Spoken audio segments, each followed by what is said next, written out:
Hello students, this is Rajiv again, and in our today's video I have chosen to take a little different route. So today I am not concentrating on any direct topic of class 11th or 12th, right? Rather, I thought let's take up few examples of our day-to-day life, right? And obviously, we have talked in our first video that when we talk about physics, when we talk about science, it's always has been about observing the nature around us, right?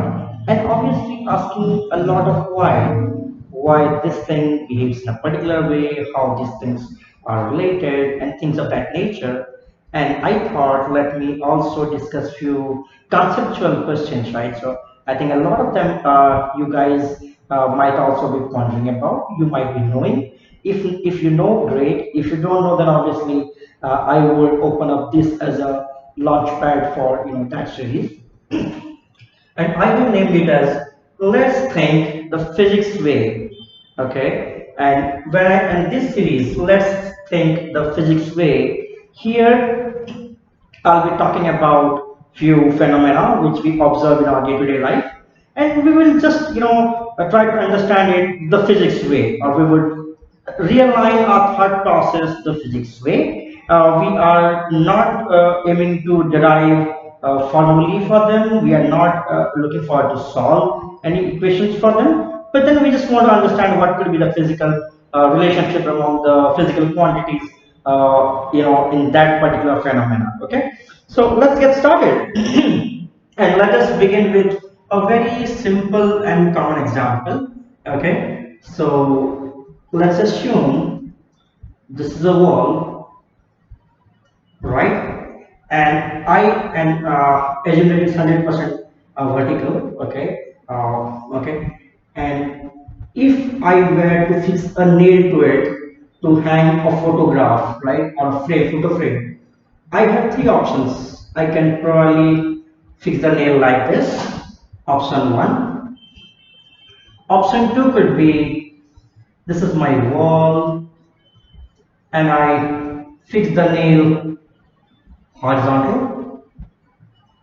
And option three, this is my wall, same wall, and I'm fixing the same nail, say erect downwards.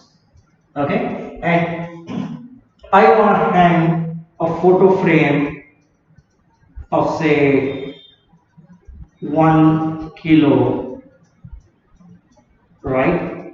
Any of these. So which would be the best option, right? So all of us must have fixed a nail to a wall. No rocket science. We do it day in day out in our home whenever it's needed, right? So why do we fix nails in a particular way? And if I saw these three pictures, option 1, 2, and 3, I know that without knowing physics also, anyone from our daily observations of life can say, this is the best way of fixing the nail, right? This is okay, and this is probably the worst, right? And we pretty well understand that if I fix a nail like this, there's a high probability that I may not be able to, hang the mass or the object from here, right? And this will be the best, right? And now let's understand the physics way why it is so. Okay. Now let's analyze them one by one. Okay. So situation one.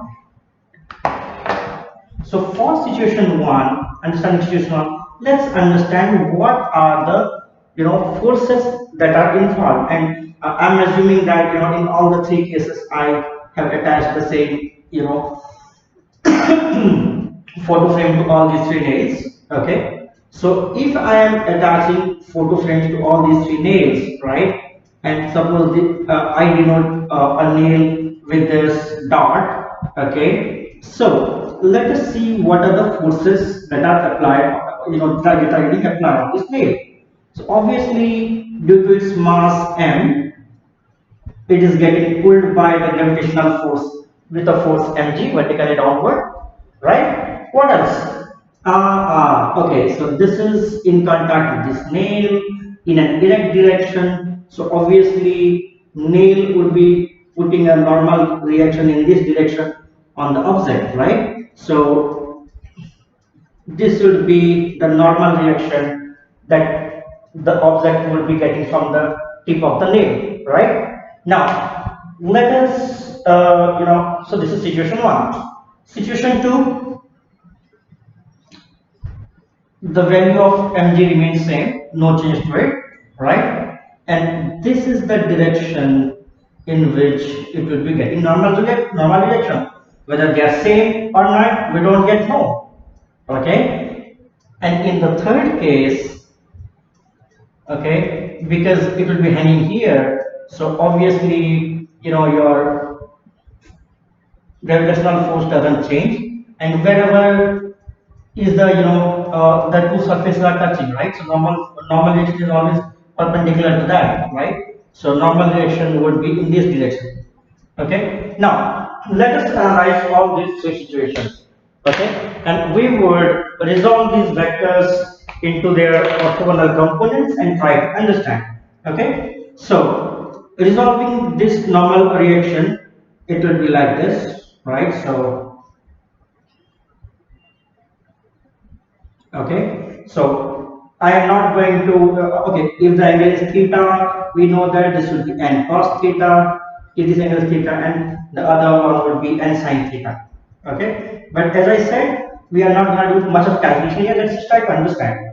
Here we have an additional force that is a component of this normal reaction along the wall and opposite weight, which is helping to balance this weight, right? And let us see the other cases. The normal reaction is in this direction, so what will be the component of normal reaction in the same direction? We know component of any vector along any direction is n cos theta. So here the angle is 0, so it will be n, the entire n, right? And in vertical direction, the component will be n sin 90. So that's why it will be 0. So it will be a null vector in the vertical direction. So if you compare situation 1 to situation 2, if you see here, a component of normal reaction is there to balance weight in scenario 1, whereas in scenario 2, you do not have a component of normal reaction which can balance weight. So obviously, impact of this force or that is the weight of the body would be higher, right? Now let's go to the third case, okay? And in the third case, these normal reactions components will be one along this side and one would be along this. Okay, I'm not denoting, so the length of the vectors here are not the scale of their magnitude, so you can ignore that. Okay, so again, so if this angle is theta, then this would be n cos theta and this would be n sin theta, right? Whatever. So here, if you see, we have weight and normal reaction both in the same direction. So that's why the pull towards the ground would be even more. So it's even more dangerous. That's why we say this is the worst way of hanging an object from a nail, and this is the best because a component of the normal reaction would balance some part of the weight. So obviously it would feel as if a lighter weight thing is or mass is hung from the wall. So that is the reason. Okay, so with this we come to end of the first example. Okay, and we will go on to the next example. Should you have any questions on this, please feel free to write in the comments to this video, and I will be posting my responses to them. Obviously, this not being an interactive session, I cannot answer your questions online, right? So let's go to another interesting example. Okay, and this time I would, yeah, let's go to something interesting, right? Yeah, so we know that right from our childhood we have been hearing, right, that or at least people who have studied science in their school, they would have heard that friction helps walking. Okay, and I remember when I was in intermediate, and for the first time when I heard that friction helps walking, my understanding had always been that, you know what, we understand friction as an impeding force only, and remember I'm using the phrase only. Okay, so and that's why from my class 10 studies, or when I was just in intermediate, I always used to think that because friction is there, so that's why bodies don't, that is why I don't, slip out on the ground, and that's why I don't fall, and that is how friction is, actually helping me to hold myself, and that is why I'm able to walk. But when I, went a little deeper and I tried to understand, things came out to be a little different. Again, so the phenomena which we are trying to understand is, how does friction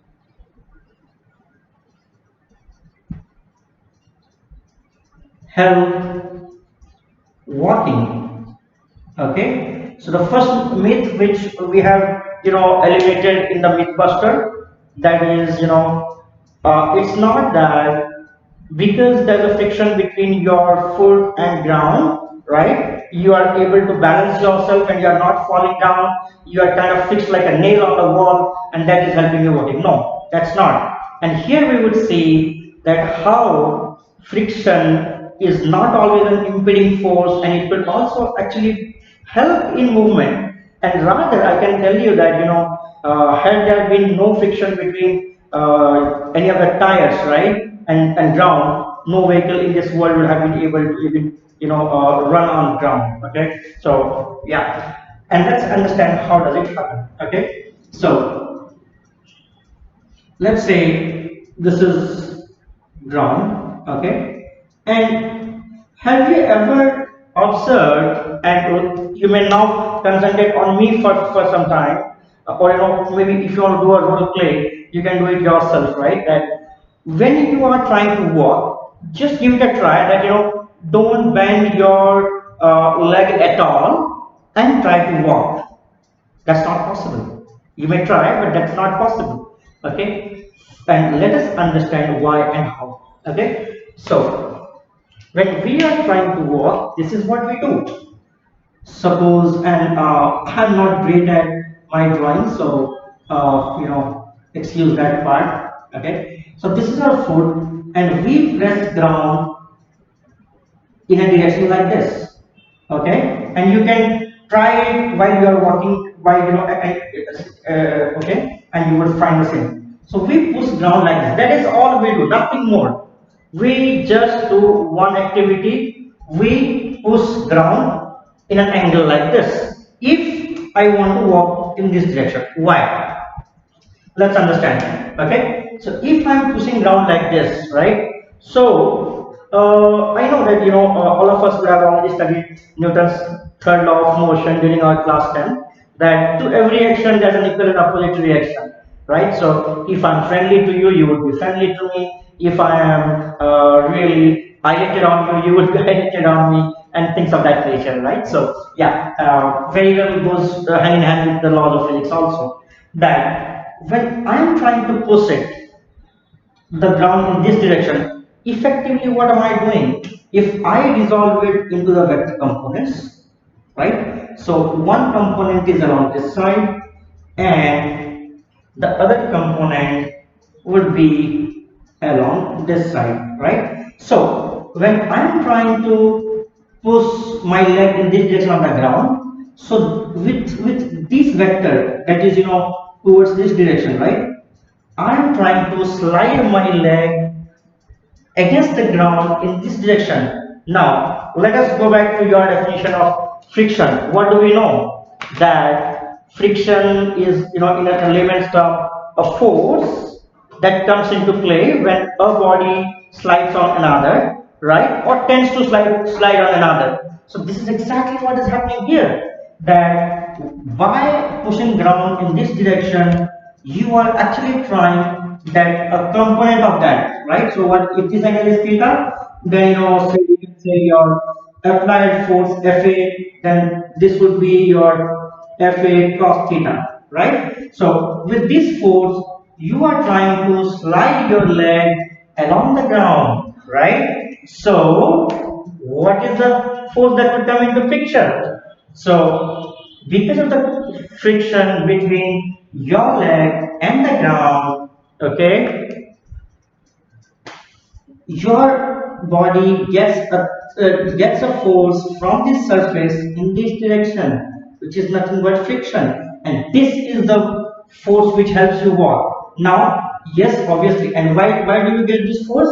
Obviously, we have normal direction. You have n, you have a component of that along this direction, and there is one component vertically upward which balances the weight. We will discuss all this in details when we go into friction, but by and large, this is how friction helps in walking. Okay. Now, let me give probably one simple question to my audience, right? And it's again a very simple one. Here we are not discussing rocket science. That using the same principles or using the same idea, if anyone from my audience can explain me how does friction helps in the forward motion of a tire, right? So please explain that.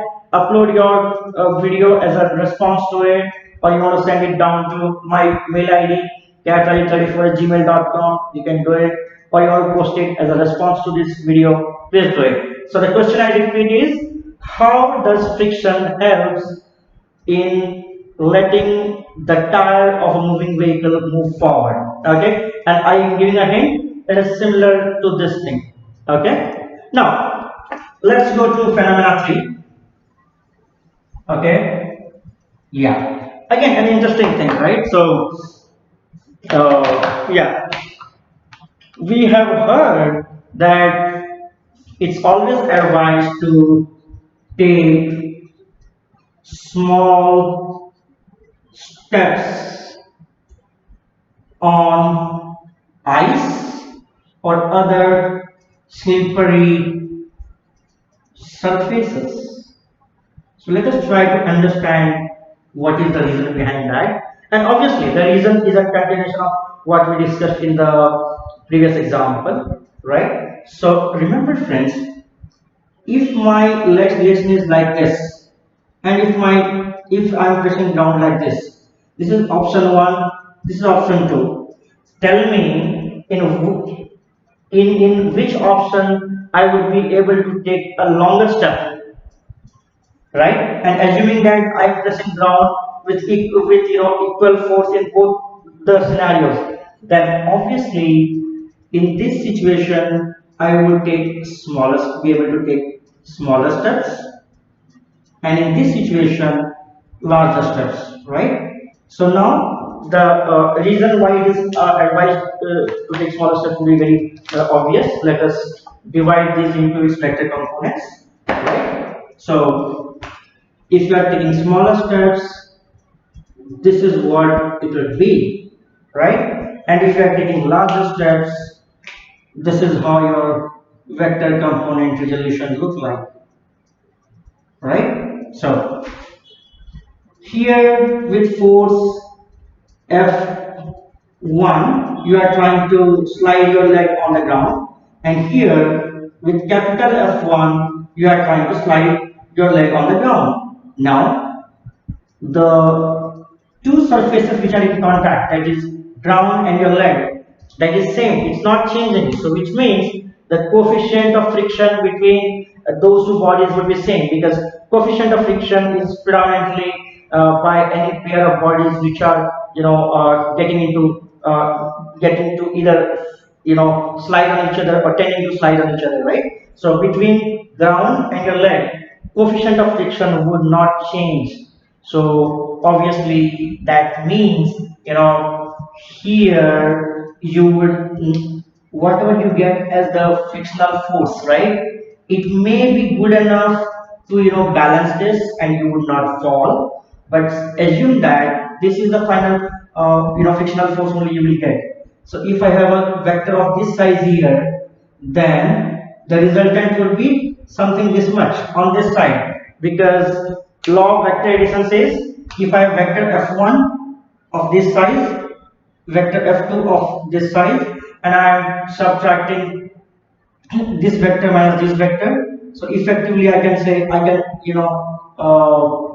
just erase this much part, so this will be the resultant, right? So this resultant would still be there, and that would make you fall down, that would make you slip, right? So this is why it is asked to take smaller steps in your slippery muddy roads or on ice, right? So even it goes with your natural life, that whenever you are in a slippery road, you should not be taking bigger strides, obviously you will fall down. You should take baby steps, you should be more in control, and that's how you move forward in your life, right? So now let's take the last example of this series, and with that we will end the first series of Let's Think the Physics Way, right? And the last question is, why do we hear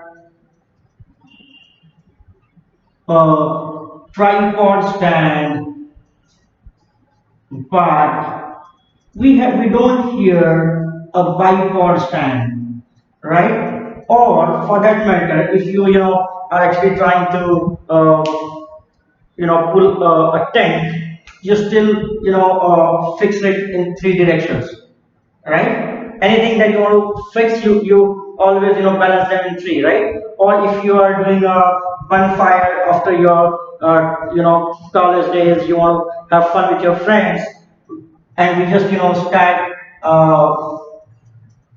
the logs together, right? So we arrange it like this, right? So why do we have a tripod stand and not a bipod? Okay, I'll give a hint here, and we'll have a detailed discussion in the next series. Okay, so the answer is it needs at least three coplanar vectors to effect a resultant vector as a geovector or a null vector, right? So I'll just give a hint that here, say the normal reaction that this vector is giving and the normal reaction that this vector is executing, the sum of them will be some resultant vector in this direction, right? So obviously the third one, it will exert it in such a way that it will be equal and opposite to it, and that is how your bipod, we don't hear about bipod stand and we hear about tripod stands. We'll discuss it a little more in detail in our next series. Also, you would have also seen that, yeah, someone may say that, hey, you know what, I can just fix even one pole on the ground. Yes, buddy, I agree, you can, but when you are fixing one pole in the ground, right? So, hey, suppose sand, then there are many more things coming into picture, right? So when it is trying to slide on sand, there are frictions coming into picture, the torque is balanced, so it is a perfect equilibrium case, which we will talk in our upcoming series, but not now. So now the last question, let it be a teaser. Let the audience go through this, and obviously we will see more about it in the next video. Thank you, friends. See you soon.